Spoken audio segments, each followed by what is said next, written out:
Did you ever have instances where you felt a client was lying to you? Oh, yes, you do have that, but all you can do is represent them on the story that they tell you. But there was an incident where I believe a client sort of changed his mind. You were pleading insanity, I believe, on behalf of a client, and he decided that he wasn't after all. Yeah, that case was quite a notable case. The name of the client was Harry Sheriff, and Harry Sheriff had a long history of psychiatric problems. He'd been hospitalised for his psychiatric problems.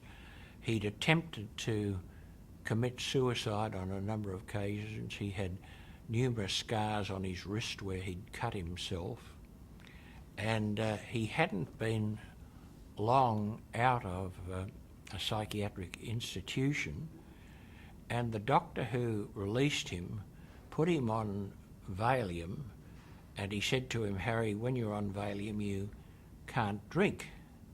And he got an undertaking from Harry, for what it was worth, that he wouldn't drink because Valium enhances the effect of alcohol, and he had a chronic alcohol problem. Unfortunately, shortly after he was released, he started drinking again, and drinking heavily. He went to what was an alcoholics party, and the party continued for a fortnight. And during the course of the party, one of the alcoholics was slumped across the table, very pale, and then somebody said, "Oh, Bill doesn't look too good." And on examination they found that he was dead, but he was simply carried away from the party, and the party continued.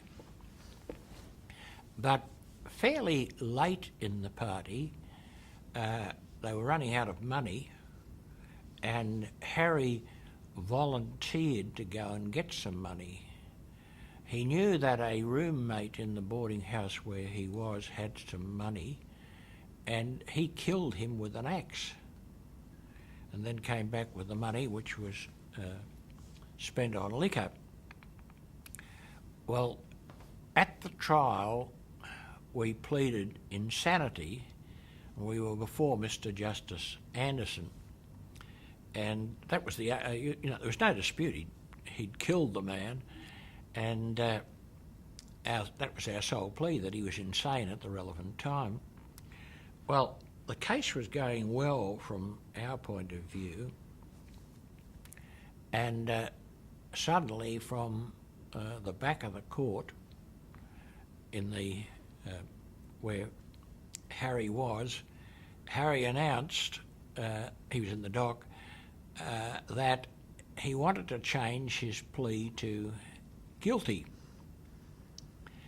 And I contended that he couldn't do that because I was in charge of the case, and it was for me to decide whether or not he would be permitted to change his plea.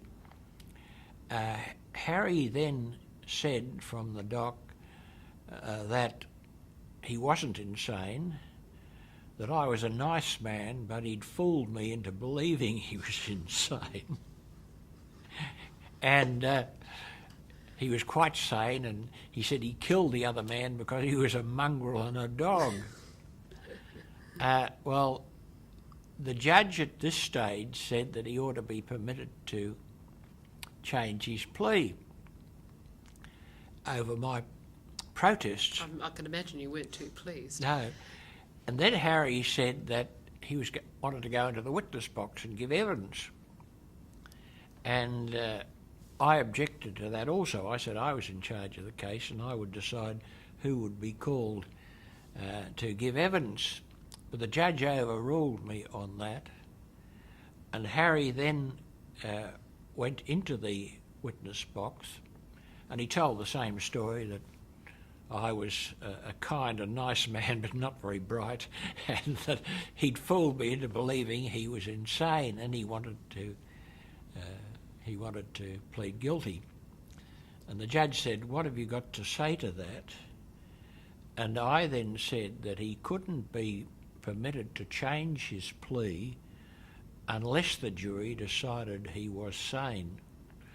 And the judge agreed with that, and he sent the jury out, and the jury came back not very long after with a finding that he was insane.